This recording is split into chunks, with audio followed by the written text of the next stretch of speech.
Welcome to 3 Count Commentaries. This is your host, MagMongoSlade. Today, we will talk about NXT from August the 9th, 2022.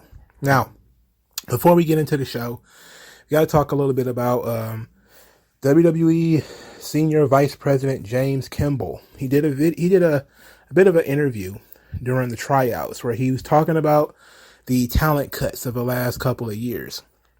And I would just flat out read what he has to say, but I'm on a time clock here, so I got to be a little bit quick. So the gist of it is that he wanted to explain the philosophy behind their developmental programs, which means the Next in Line program and NXT. And he says that every time they do tryouts, they're looking to fill gaps.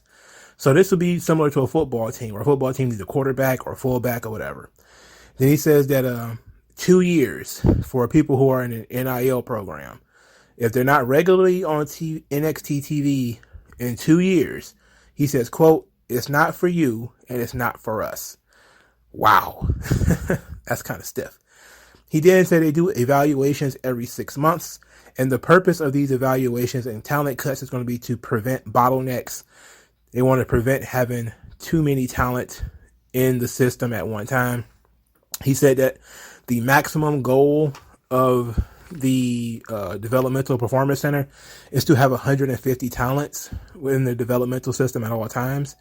He said that during the pandemic, it got down to 90 because they were doing legitimate budget cuts. But currently, they're at about 110 to 120. So they got about another 30 more talents that they want to add. And they said the goal is to add volume, quality, and depth to the developmental process. So very enlightening, of course it makes sense that when it comes to filling gaps, which I think is the thing that most people are going to find interesting, is that he says he doesn't want to have too many wrestlers of around the same age that look the same and have the same skill set. So they want to have a varying amount of skill sets and experience levels and all that kind of stuff in the performance center. So that's very interesting. And I think it gives a lot of people a good idea of what's going on and why, and who is being signed and who could possibly be signed and why. So that's good. I don't see anything wrong with this. There's nothing that jumped out at me as being something that I thought was in any way alarming. To have 150 talents in a developmental system is pretty cool. I don't know if that includes NXT talent or if it's just NIL. But giving them 6 months and apparently cuts every, you're in 2 years. If you're not doing any well, you're getting cut. That does provide a minimum level of guarantee. Like you're at least going to get 2 years, but they're evaluating every 6 months. So that means 2 evaluations a year. That means after 4 evaluations, if they don't see any improvement, you're likely to get cut. And I think that's fair. I don't see anything wrong with that. Some jobs do it every 90 days. They're doing it every 6 months. And they're giving people a lot of time. They give, essentially have the run of this entire facility. So my only question would be, he said if you're not on NXT TV regularly, that kind of implies that, you're standing out and you're being picked to be on NXT TV. It also includes that there's going to be spots open on NXT TV. You also have to ask the question, does Level Up count? Because there are some people on Level Up I've never seen on main NXT shows. I've seen clips of some people in Level Up, and I was like, I hope I never see that son bitch on NXT proper. I hope it never happens, and it hadn't happened yet. So we'll see. But I just thought that it was pretty good for people who might be interested in that kind of thing. All right, so we started the show with a couple of promos, Trick Williams and Wesley talking about their rounds match. So we start talking about her match, and Nikita Lyons talking about hers as well. And Nikita Lyons actually starts the show. Before they really got into the match, they had the ham-fisted promo between Nikita Lyons and Zoe Stark talking about their tag team. It was supposedly a network exclusive or some crap, where they talked about this being the opportunity of a lifetime, despite being on different paths in NXT. this is the opportunity of a lifetime to be in, a tag team champion. And Zoe Stark gave the boilerplate, yes, this is going to be a good opportunity for us to show the world who we really are. And I was like, ugh, this sucks. They actually tried to become actual tag team partners later. They unveiled their secret handshake, and I was like, no way. This is just a way of them trying to give Zoe Stark the rub off Nikita Lyons. This is awful. Anyway, Nikita Lyons worked against Kiana James in the first match. They already doing the Hulk Hogan with her, where she's spending most of the match selling. And Kiana James smartly, very intelligently, attacked the surgically repaired knee. Or I don't know if it was surgically. Did she have surgery? I don't think so. The previously injured knee of Nikita Lyons, only for Nikita to come back with a spin kick and the splits. Perfectly fine. They didn't spend a lot of time on something that everybody knew was going to happen one way. I don't understand how they can't manage to do this on Raw, but this was fine. Nikita Lyons wins. Diamond Mine, they had a hell of a night. So Diamond Mine, well, the Creed brothers and Apollo Crews were watching tape. They're studying their matches, which is great. Now, Apollo Crews is sitting there. He's kicking it with the Creeds. Everything is all right, bruh.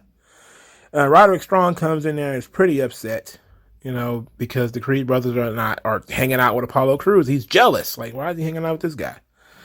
The Creed brothers are upset about him, or upset not showing up to their match last week. He's claimed that it was a test, and that they passed the test because they won without him. They said, no, there's no test. You lied. You did not show up, and we don't lie to each other in Diamond Mine. Roderick Strong then passively aggressively blamed all this stuff on Apollo Crews and said he can't be here. He's not Diamond Mine, he's not Diamond Mine material. He got to get out of here. So he told Apollo Crews he's going to beat the piss out of him. And the Creeds are going to be in his corner for the match. And I was like, oh, really?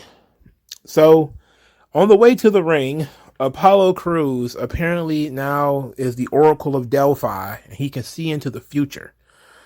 And I was told that this is from That's So Raven. I have no experience with That's So Raven. I'm sorry to tell you. I was a little more I was like an adult when that show came on TV. I never watched it.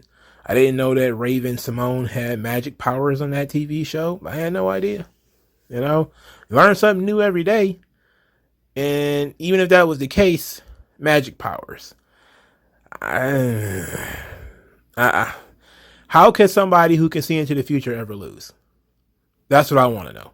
If you can look into the future, how could you ever lose? I didn't know that's what he was doing in the diner. And that's what he was doing when he was walking the parking lot. I didn't know he was looking into the future. I thought he was kind of like envisioning, stuff happening, and then the stuff would actually happen. I didn't know he was looking into the future. Like, this was like literally him looking into the future, and I was like, oh no. And I know that that's kind of sounds the same. Like, what's the difference really? It's like, how you can, like, sometimes when you, like, I envision what I want for lunch and then I just go get it, something similar to that, where you practice, what you're going to say or what you're going to do in like a meeting or something. It's not you looking into the future. It's you mentally preparing yourself for what possibly could happen. In this situation, we went deep into the eyeball of Apollo Crews and we saw scenes. And I was just kind of like, oh boy, what? I don't know. Whatever. He had a hell of a match with Roderick Strong. Of course, these are probably two of the most experienced guys on the roster. They have a pretty good match. The Creed brothers were not there to help Roderick Strong, and Roderick Strong lost. Later, the Creed brothers were watching tape with Damon Kemp, and they were watching the 8-man tag, and they're finally starting to see some things that they, were concerned with. And just as they were, voicing them concerns, Roderick Strong jumped in and said, "What were you guys doing?" And they gave him the old, "You passed the test." He's like, "I didn't pass any test. I lost because you guys weren't there and they distracted me." Of course, blame them for it. Then he says that, they can't hang out with Apollo Crews. he knows best with Diamond Mine because, of course, he's the leader of Diamond Mine. Apollo Crews is an outsider, and he grabbed their tablet and smashed it. And I was like, this guy. This guy. So they're really doing a lot with Diamond Mine. They're doing a good job here. They're making Roderick Strong very interesting. And I'm enjoying the Diamond Mine storyline. I really kind of question how this brotherhood can continue to work, because they're constantly kind of undercutting each other and backbiting each other. And it's like, okay, at some point we just have to separate, At some point we just have to go our own ways. Damon Kemp is like a child in the divorce at this point. They just keep pulling him back and forth. I don't think Ivy Nile was a part of this, which was disappointing. Like, I hate when they do stuff and they don't have everybody there. But they've already wrestled. Like, the Roderick Strong has already wrestled the Creed brothers. So what could possibly be the blow off to this Diamond Mine feud, I have no idea. But we need to start showing what the end result could possibly be. I'm guessing some kind of other match. I don't know. But I'm enjoying Diamond Mine regardless. Now, somebody on the internet, I wish I could remember what their name was. I never remember names. Sorry. But they gave me a pretty good idea for a call-up for the Diamond Mine. They said, wouldn't it be great if Chad Gable was like the leader of Diamond Mine? And I said, like, shit, you could do the Creed brothers as members of Alpha Academy. Like, just have Chad Gable call them up. Damon Kemp too. Call up the Creed brothers and Damon Kemp, and he has like this little small camp. Like, I don't think Roderick Strong will probably be a good tag team partner for Chad Gable, to be quite honest. You have Otis, Roderick Strong, the Creed brothers, Damon Kemp, and that's the new and improved Alpha Academy. That could be fun. That could be really fun. So if they ever got tired of, the Creed brothers just being in NXT, I think bringing them up with Chad Gable would be fantastic. And it's not my original idea, but it was so cool I had to present it to the people. I wish I could give the guy who it was, I wish I could give him the credit, but sorry, bro, I don't remember. I really don't remember, and I didn't write it down, so sorry. All right, the second match was the rounds match, and it wasn't my favorite. I'm not really a big fan of the whole rounds thing that they do in NXT UK, but they did an even worse version here. So it was 6 3-minute rounds. Match can end by knockouts, pinfalls, or submission. And despite the fact that this was not a boxing match, both guys wore boxing gloves for the first round. That was a problem because their boxing is awful. These were some of the worst looking punches I have ever seen on a wrestling show. This shit looked awful from both of them. Like, first, Trick Williams didn't look too bad, and it was Wesley who looked like shit. And then I was like, a little later in the round, I was like, oh god, especially as Trick Williams was like throwing punches on purpose and missing. I was like, oh boy, this is not good. This is not good. It wasn't. That first round sucked. The only thing that I really enjoyed is that when they showed the placard to tell of the tape, was that Trick Williams added some factoids. One of which was that he's a future Ring Magazine Fighter of the Year. So they had the small break in between rounds where both guys took off their gloves, and I was like, okay, finally, thank God. Carmelo Hayes helped Trick Williams win the first fall in the second round, which takes us to the third round. The third round was completely in picture. Melo loaded the glove in round 4. So now you got Trick Williams wearing one glove, but Wesley is too fast, so he can't nail the knockout punch. So, but he's trying his best to hit him with this one glove. And he kept throwing a punch, and eventually Wesley dodged him and hit him with a crucifix and pinned him, even though Trick Williams' foot was in the ropes. So that was actually an interesting finish where they tried to cheat and it blew up in their face. A Wile E. Coyote finish. Okay, cool. Now it's 1-1 going into round 5. Now, in between rounds, Wesley got sucker punched and pretty much knocked out. So for the entire 20 seconds, he was laying on the mat. good dramatic knockouts scene. It makes you think that Wesley is not going to be able to get back in it. He sort of fights back from underneath. And he puts on one glove and punches out Trick Williams and then pins him. So Wesley defeats Trick Williams. I did not like this. I did not like this. Look, I like Trick Williams. I really do. I did not like this. Their punches when they weren't wearing gloves looked infinitely better than the punches that when they were wearing gloves. It's just, I didn't like it. Sorry. So Carmelo Hayes came out later and called Wesley a cheater, complained that he spoiled his celebration.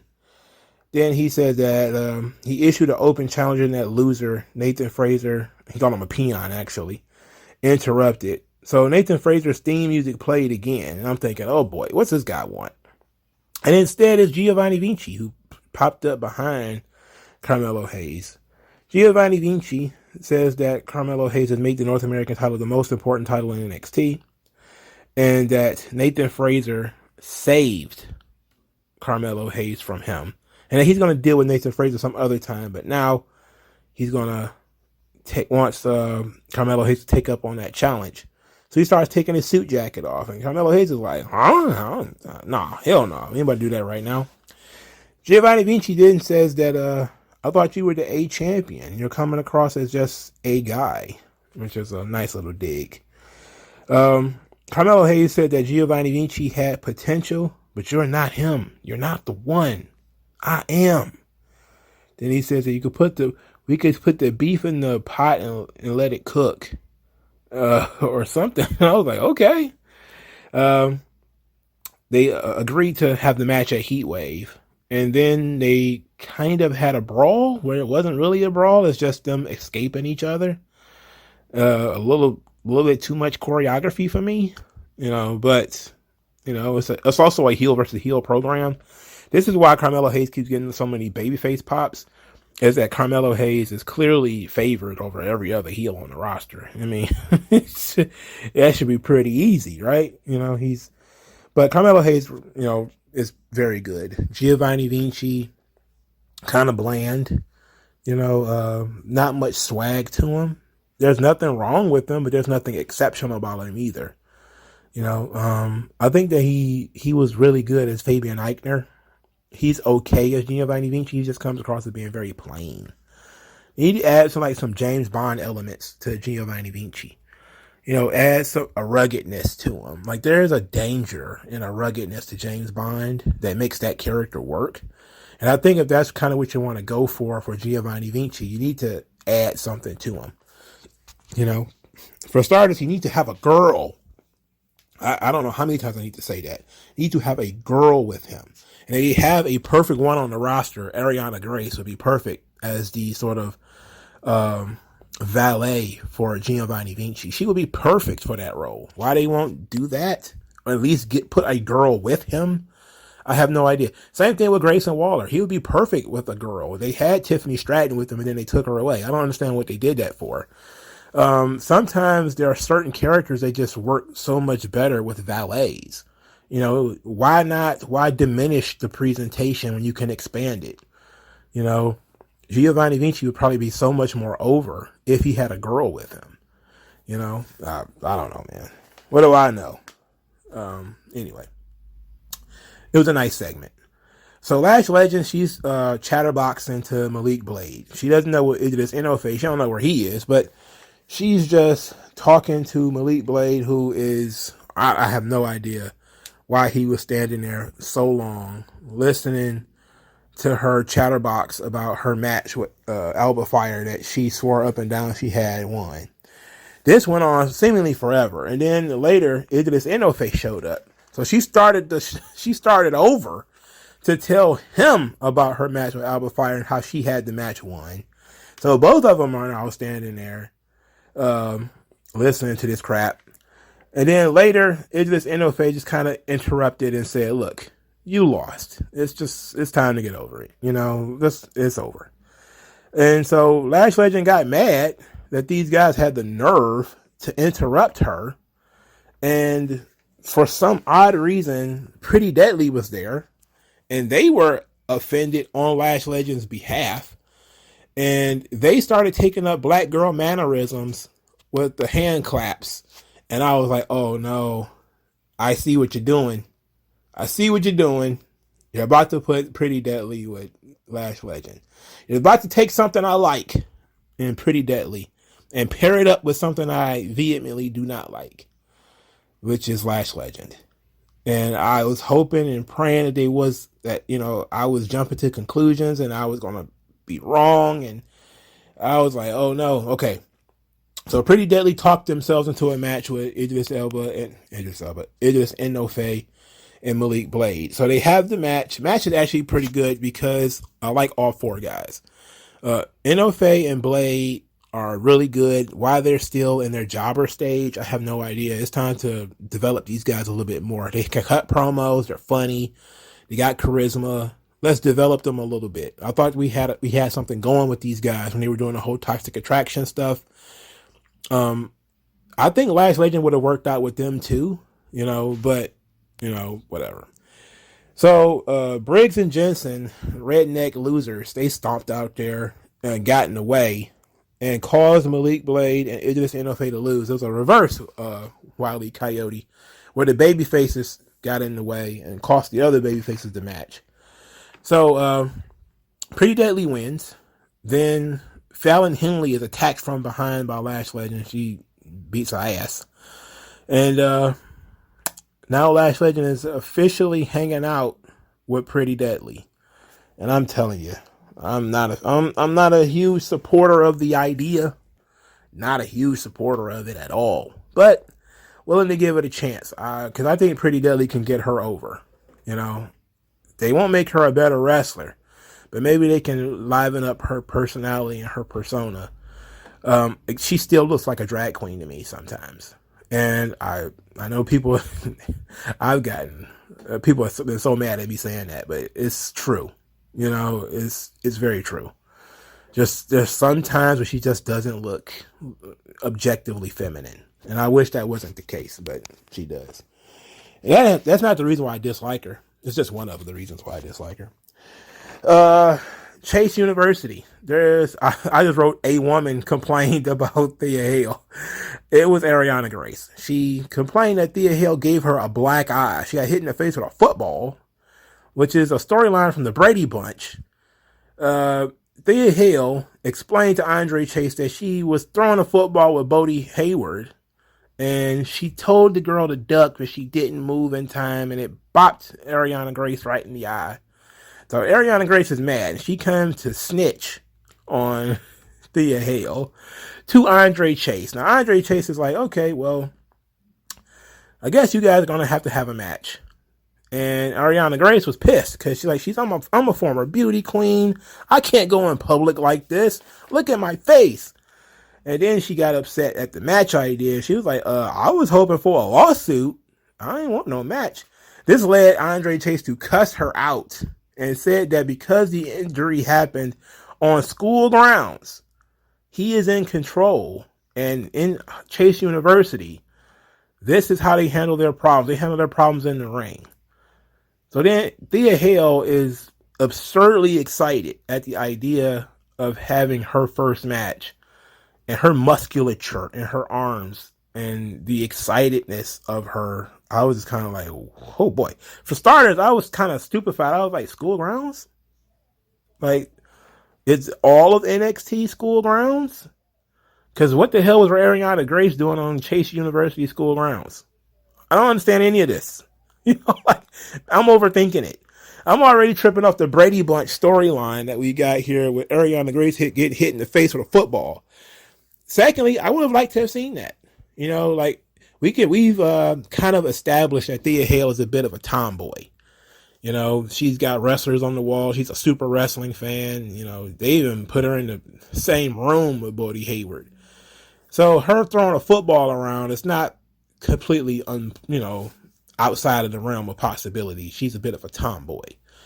So if they could have shown her and Bodie Hayward playing around and, she wasn't paying attention, she is fairly young, and she, ends up hitting Ariana Grace in the eye. I'd have been like, okay, that makes sense. But they went the Brady Bunch route. Sure, Jan. Next, we got the match. Thea Hale versus Ariana Grace. And let me tell you, as far as matches go, this wasn't a good one. It really wasn't. Ariana Grace, her work is entirely too light. And what I mean by that is when she was on top and she had the control, she seems to just be kind of slapping the forearms of Thea Hale and not coming across as somebody who was angry about having a black eye. Like, that's the thing about matches. You know, if you tell a storyline in a match, we supposed to be able to feel that through the TV. Like, Ariana Grace has a good mean girl thing that she had going on there, where she had the forearm and the jaw. Like, that was nice, you know. But when it came down to sort of taking full advantage and getting her revenge off of Thea Hale, it didn't. She just kind of like, And I think that probably fit her character a little bit more because she is a former beauty queen. But I think she also has some kind of martial arts background too. And it's like her strikes look awful. You know, so I was like completely taken out of it because I was like, her strikes do not look legitimate. There's not that much intensity or aggression in Ariana Grace. And I'm just kind of like, But there is a tremendous amount of fire in Thea Hale. And I like that. You know, she gets the crowd excited because she's very excited and they like her and they're invested in her and what she's doing. So they were very behind her. She's also very athletic. So that was very good too. Ariana Grace took a forearm to the eye. She went down and started selling it. The referee kind of gave her, you know, this sort of same sort of attention that you would give somebody who was hurt in the ring. This kind of gave Ariana Grace an unfair advantage to where she ends up hitting a pump kick and using the wasteland, which of course popped Wade Barrett because she borrowed his finish. And Ariana Grace actually won the match. Not sure that's the direction I would have gone in to have Thea Hale lose her first match, but whatever. I guess it is what it is. I would have had Thea Hale win this match. And then you could have done more with Ariana Grace to try to get her revenge. I wouldn't have beat Thea Hale in her first match. That's just me, though. But Thea Hale was pretty good. You know, I liked her agility and the fire that she brings to her performances, like the shaking of the ropes and the screaming and stuff like that. She really gets people amped up, and it really helps that she's supposed to be this sort of how could you say, overly enthusiastic student. Like, you get that feel from Thea Hale. So it works. She's doing a good job, and I want to give her some credit.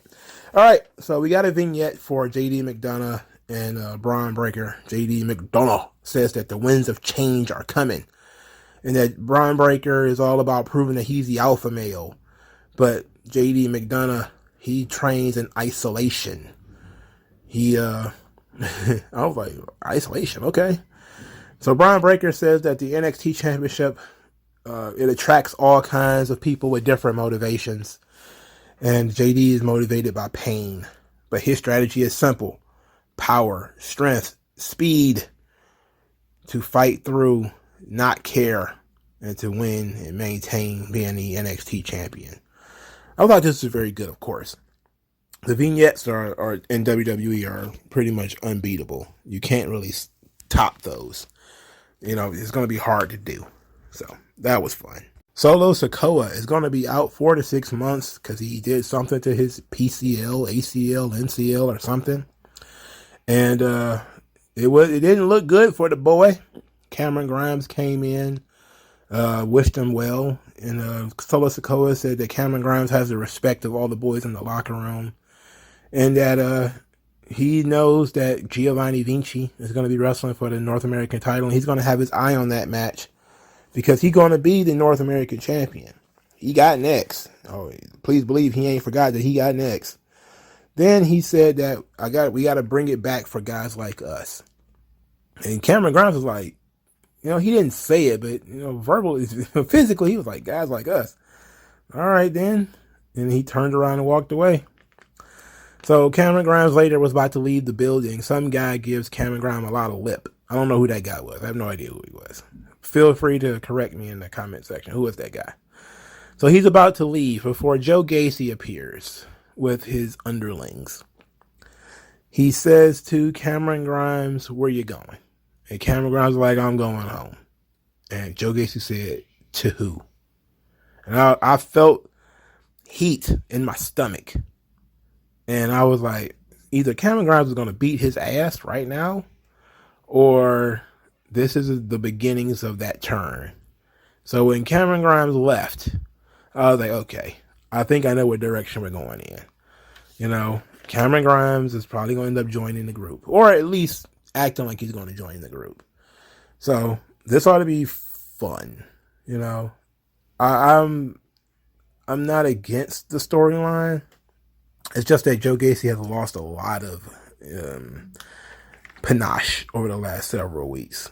He hasn't been as strong as one would like for him to be going into stuff like this. So Santos Escobar and Tony D'Angelo, they had their sit down, their final accord, to which they kind of went back and forth. They were sitting on somebody's lawn. I have no idea whose lawn that was, or it was in the middle of a park or something. So Tony D'Angelo, he basically gloated that Santos Escobar still works for him, and that Santos Escobar is lucky that he's allowing him to continue to breathe after he cost him 2 different championships. Then Santos Escobar says that this isn't going to work. He's got pride, and that, you know, he's only the Don because he sent Tommaso Ciampa packing. And he asked him if he was ready to do it again. And Tony D'Angelo was like, "Pardon?" And so Santos Escobar says, "One more match, you versus me. If you beat me, I leave. I leave NXT. I'm gone for good. But if I win, then Legado del Fantasma is free of Tony D'Angelo and the family." Tony D'Angelo says that, you know, if he wins, when he wins, he wants to keep the 3 sheep, and Santos has to leave by himself.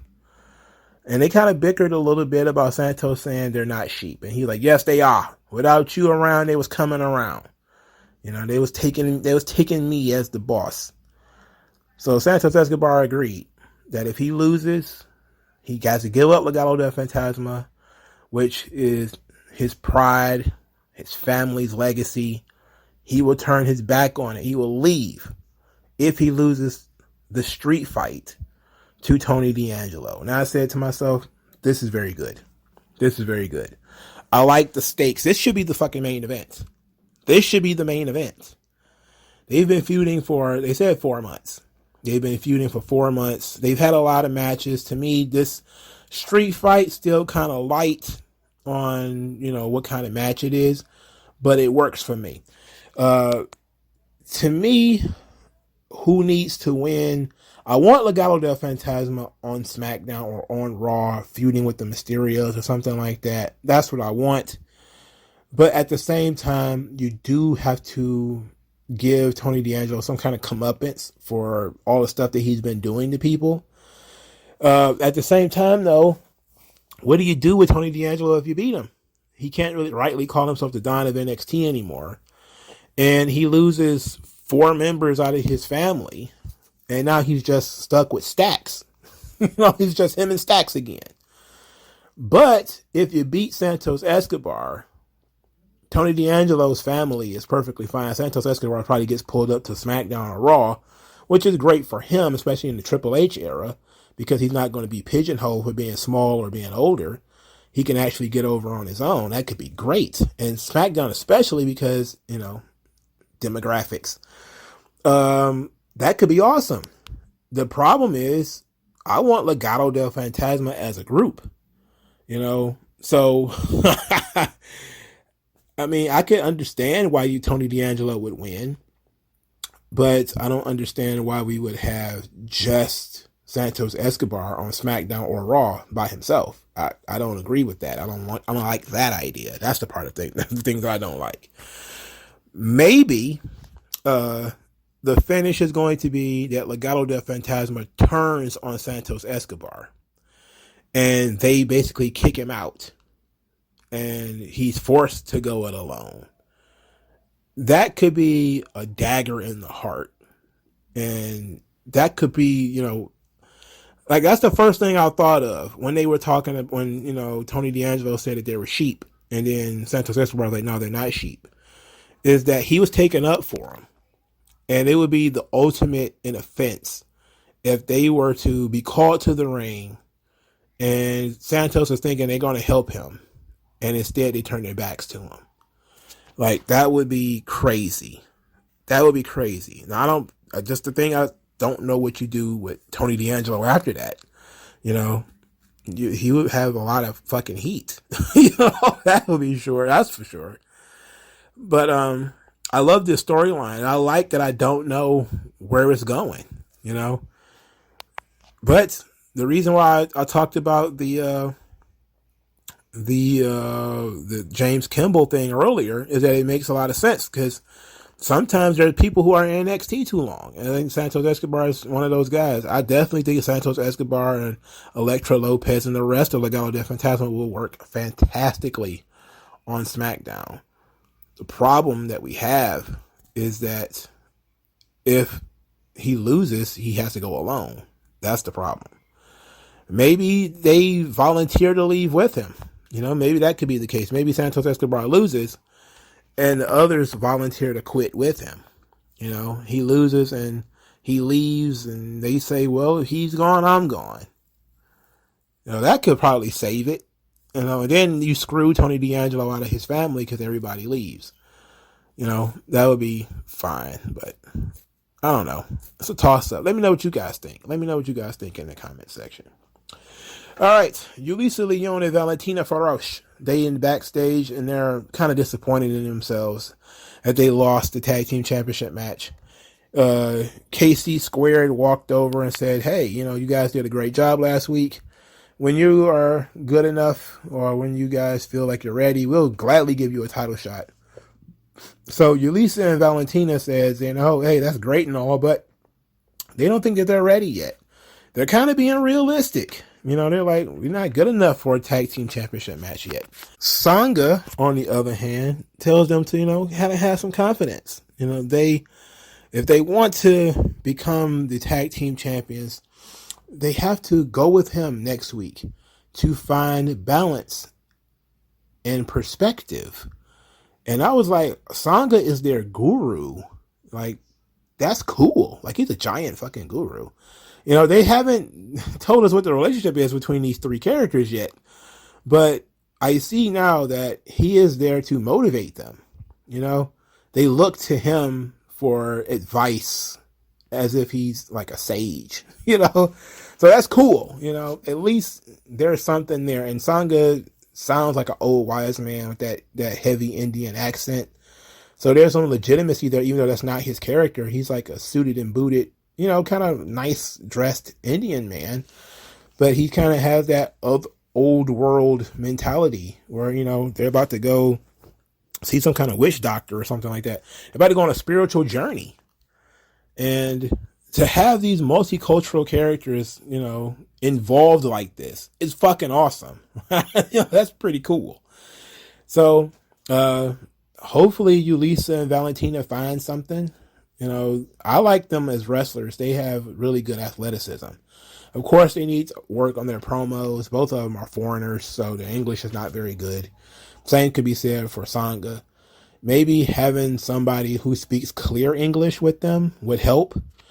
But there's a nice little package that we got here. It could be fun if we can define their relationship a little bit.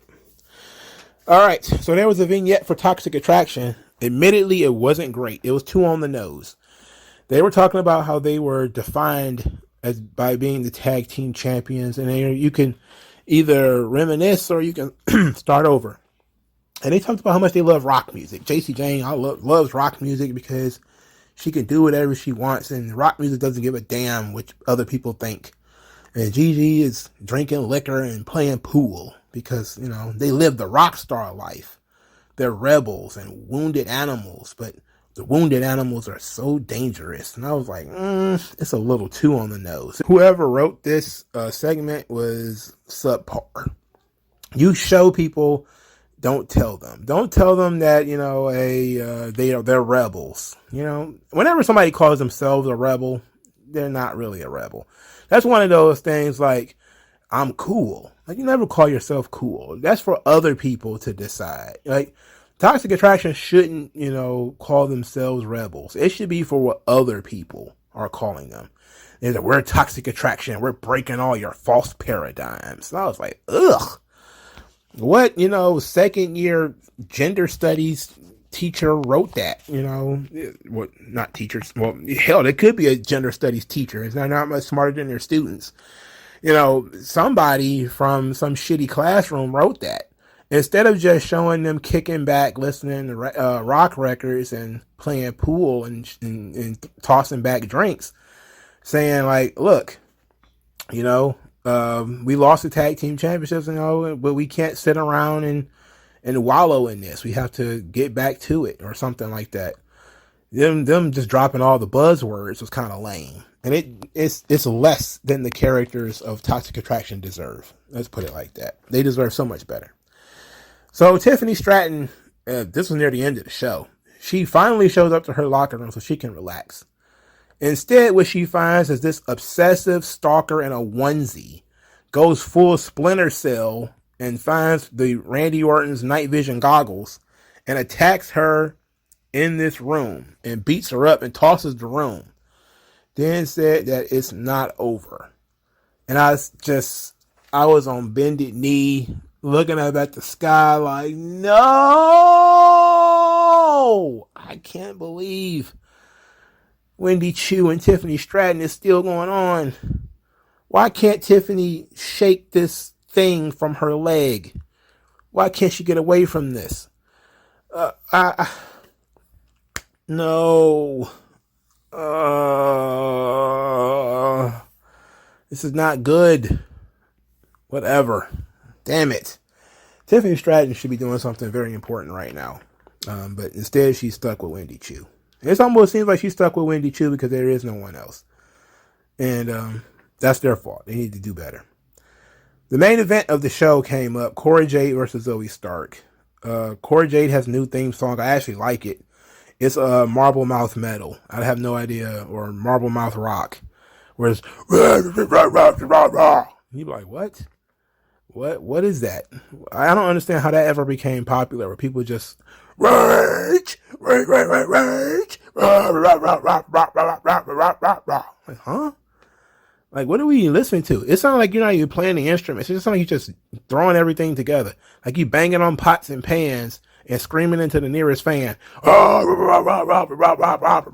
like, what the fuck? Where's the melody to this shit? Anyway, it fits Cora Jade's new character. I should say that. Zoe Stark came out there and she's Little Debbie. Just a little cake. Just nothing. Nothing. They have an okay match. Nikita Lyons gave Zoe Stark a pep talk before the match. They had their secret handshake. I rolled my eyes. I'm like, these people have never even talked to each other before now. All of a sudden, supposed to believe they're a tag team. Wade Barrett simping on Mandy Rose, who was on commentary. So that was nice. The finish came with Roxanne Perez grabbed Cora Jade. I don't know if it was a pipe, it's a ruler, it's a tape measure. I have no idea what that thing is. But she grabbed it, and that distracted Cora Jade. She got hit with that flipping knee thing, or whatever. That led to the pinfall, so Zoe Stark wins. Fine. I would not have pinned Cora Jade personally. She has not done anything of significant note since she turned heel, which is a problem. She's lost the Battle Royal that she probably shouldn't have even been in. And she loses to Zoe Stark again. Even though you tried to cover it up by having it be a Roxanne problem, it's like, what was the point of Cora Jade flipping heel just to lose more matches? Like, I don't see the point of that. Like that's stupid to me. If anything, Cora Jade, I'm not saying that she should have won. I'm saying that maybe she should have just got disqualified. Maybe she should have just bashed Zoe Stark in the head with this thing and called it a day. Or I saw the pictures that apparently she's going to have Commander Aziz as a heavy, why not, introduce him at this point and he gets her disqualified? Whatever the case may be. But having her get pinned is silly. Like she should be one of the hottest heels on the roster. She threw a belt in the garbage. And she's, just now losing regular singles matches. So, like, come on. You can do better than this, Sean. Anyway, after the match, Cora Jade is chased off by Roxanne Perez, who was chasing her with the pipe stick thing. While she was distracted by all the goings on outside the ring, Mandy Rose tried to attack Zoe Stark. But Zoe Stark ended up beating her up and giving her the flip thing or whatever, and knocked Mandy out of her shoes. And was the last person standing as we went off the air, which of course guarantees that she's not going to win the title. She had no business trying to win the title anyway. But it is what it is. The match itself was fine. I'm not really a big fan of Zoe Stark, but I will give her athleticism utmost respect. I just wish she wasn't a Serena Deeb type that looks 15 years older than she really is. I mean, she just looks old. She looks old. And she has no character. No character to speak of. No persona to speak of. Nothing. So it is what it is. We're stuck with this. Hopefully Mandy Rose dispatches with her post-haste. So the last segment we're going to talk about is Grayson Waller, who I mentioned earlier, and he's interrupted Apollo Crews cutting a promo, and Apollo Crews is gloating about how he's building momentum. And Grayson Waller said, "What are you doing here?" And Apollo Crews was like, "Huh?" He's like, "I know what you're doing here. You're here to take spots. You're trying to take my spot." And he said he already ran one guy up out of here. He's going to run another one up out of here. And Apollo Crews was like, "Oh yeah? Do it now. Do it right now." And of course, Grayson Waller, he's a chicken shit heel. He's not going to do it right now. I like the idea, though. I like Grayson Waller and Apollo Crews. I think they've already had the match, and that Apollo Crews lost that match, if I remember correctly, which they probably shouldn't have done. I don't see how a guy who looking into the future can lose, but whatever. I like Grayson Waller. I think that they've cooled him off way too much. Way, way, way too much. And he's probably going to lose to Apollo Crews. Probably not next week, but maybe in 2 weeks or something like that. That's not fun. But I don't know where they're going with Apollo Crews or what they're going to do with him and Diamond Mine or him and the Creed brothers. Like, where's all that stuff going? So until we see how all of this fully develops, it ought to be very interesting to see. But I definitely think they should have put Grayson Waller with Tiffany Stratton, and they should be a duo, doing stuff. And maybe, he can protect her from getting jumped in the dark by people in onesies, or, something of that sort. But the show was fine. I think the rounds match was a big letdown. The Toxic Attraction vignette, the writing of it was terrible, even though the visuals were perfectly fine. The stories are doing quite well. In fact, the Diamond Mine story, the Tony D'Angelo story, those are very good. Brian Breaker is the centerpiece of this show, but he is not. It is not a necessity that he appears every single week. They're doing a good job of featuring other people, so that's good. There has to be a time for cuts and call-ups. That has to be coming sometime soon. I think WWE will be doing a draft in a couple of weeks. They usually do drafts in October now, or September or something like that. So maybe it's becoming draft season.